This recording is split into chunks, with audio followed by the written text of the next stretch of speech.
سلامونه و نیکی هیلې الله تعالی دې کې روغ او صحتمند اوسئ. تاسو ته ښه راغلاست وایم. موخه د نن ورځې درس مو دا ده چې قدرمن زده کوونکي د فی او قاف تورو شکل، غږ او املا په سمه توګه زده کړي. قدرمن ښوونکو، د دې موخې رسیدو لپاره موږ او تاسو کولی شو بېلابېل فعالیتونه ترسره کړو. لومړی د دغه لپاره چې زده کوونکي د دغو تورو شکل بلد شي، ښه ده چې موږ او تاسو هغه توري چې زده کوونکو تر اوسه ویلي دي، یعنې الف څخه واخلو تر دغه فی او قافه پورې، خیره چې فی او قاف یې نه دي ویلي، دغه درس توري د فلش کارتو باندې ولیکو او د دغه فلش کارتونه د تختې پر سر څرنګه چې تاسو ګورئ د نامنظم ډول نصب کړو.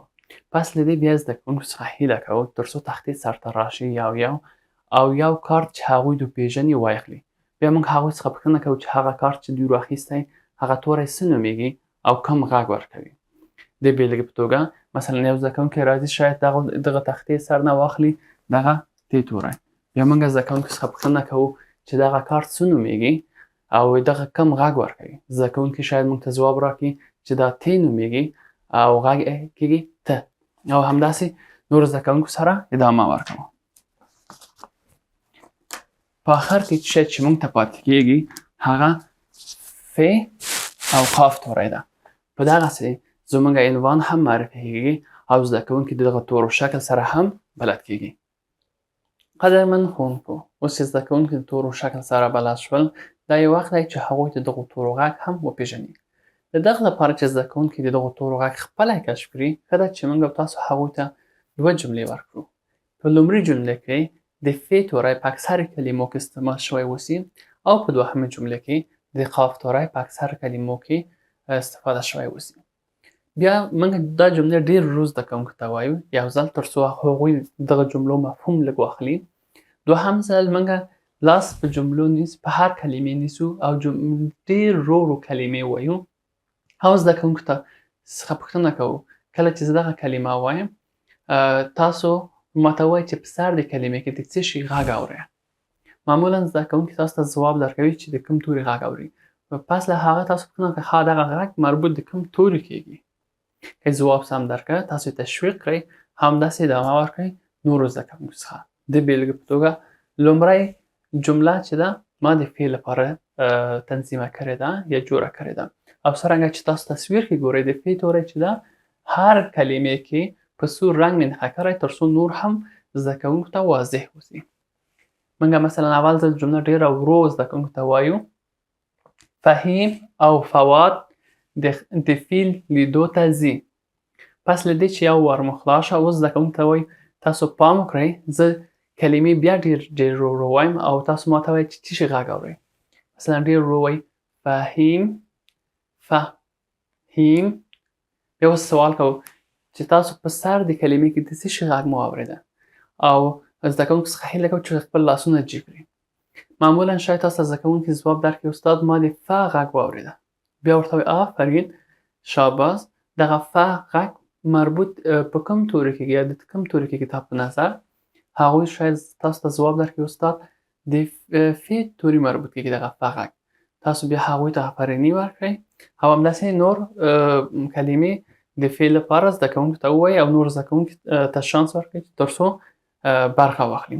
او د قاف لپاره هم همداسې ادامه ورکوو. لومړی ټوله جمله یا متن ورته وایو، مثلا وایي قاسم قوي او یو قهرمان کس دی. دوهم ځل بیا زده کوونکو ته وایو چې اوس تاسو غوږ ونیسئ سمه، زه کلمه په کلمه وایم. قاسم قاسم ق. بیا زده کوونکو څخه هیله کوو چې څه شي غږ اوري. زده کوونکي معمولا شاید بیا تاسو ته ځواب درکړي استاد چې ق غږ اورو. تاسو بیا هغوی څخه پوښتنه وکړئ دغه غږ مربوط د کوم توري کېږي او هغوی شاید بېرته تاسو ته ووایي چې دغه غږ د قاف مربوطېږي. که چېرته زده کوونکو ستونزه درلوده ډېر په مهرباني ورسره تمرین وکړئ او هیله کوشش مو دا اوسي چې ټول زده کوونکي دغه فعالیت کې برخه واخلي. په دغه توګه دغه توري غږ هم زده کوونکي خپله زده کېږي او دغه تورو غږ هغوی د ذهن کې د ډېر مودې لپاره هم اوسي. قدرمن ښوونکو، اوس چې زده کوونکي د تورو شکل او غږ سره بلد شول، دا یو وخت دی چې هغوی د دغو تورو املا هم په سمه توګه زده کړي. د املا لپاره لومړی موږ هر توری ډېر ورو د تختې په سر کار کوو او بیا زده کوونکو څخه هیله کوو ترڅو زموږ لاس حرکت ته وګوري. په دغه ډول هغوی د مسیر حرکت د توري ښه پوهیږي. د بیلګې په توګه موږ وایو د فعل لپاره لومړی داسې کاسګاکی ده، بیا یې داسې کش کوو او دا هم نقطه. او د قاف لپاره هم تشریح کوو چې لومړی دا کاسګاکه ده او دا غټه کاسه، دا هم شول نقطې. پس له دې چې زده کوونکو د دغو تورو مسیر د حرکت په سمه توګه پوه شول، بیا اوس د دې لپاره چې هغوی لاس راوشي ښه ده چې هغوی ته نیمه شکل نیمه نقطه‌ای وبښئ نقطه‌ای حالت د دغو تورو ورکړو یا د تختې پر سر ترسیم کړو او زده کوونکي په وار تختې پر سر وغواړو او هغوی څخه هیله وکړو ترڅو دغه نقطې وصل کړئ. د بیلګې په توګه زه تاسو ته د دغه تورو نقطه‌ای حالت د تختې پر سر لیکم.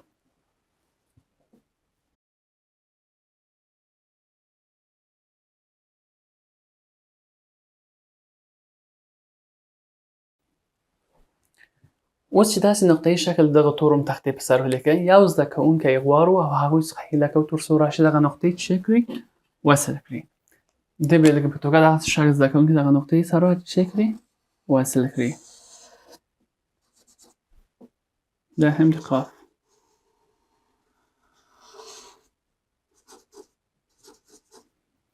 او په همدغه توګه دغه فعالیت ادامه ورکوو ترڅو ټول صنف دغه فعالیت کې برخه واخلي. اوس چې زده کوونکي مکمل یا انفرادي شکل د دغو تورو بلد شول، دا یو وخت دی چې هغوی نیمه حالت د دغو تورو بلد شي. موږ زده کوونکو ته وایو نیمه حالت د دغو تورو ډېر ساده ده.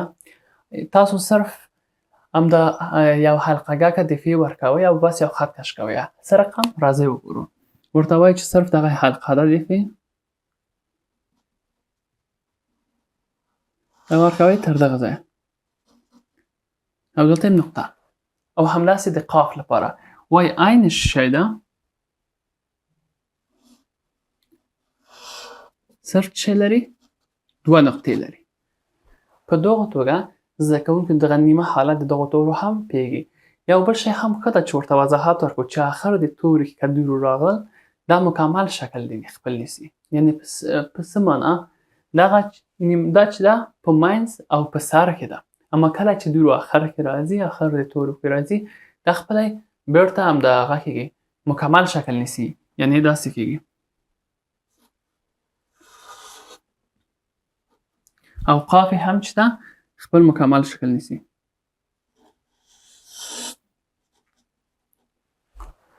پس له دې چې زده کوونکي دغه توپیر پوه شو، اوس د دغه لپاره چې هغوی لاس راوشي موږ دغه نیمه حالت د فی او قاف هغوی ته سرمشق ورکوو او د هغوی څخه هیله کوو ترڅو نیمه صفحه خپل کتابچو کې ولیکي.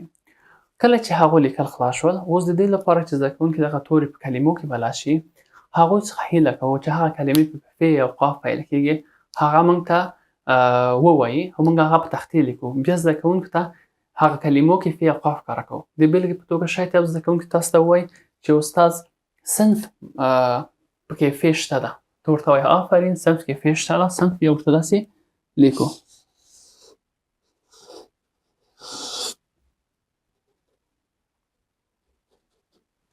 بل زده کوونکی شاید تاسو ته وایي استاد قلم کې قاف شته، تاسو وایې آفرین قلم هم ورته لیکو.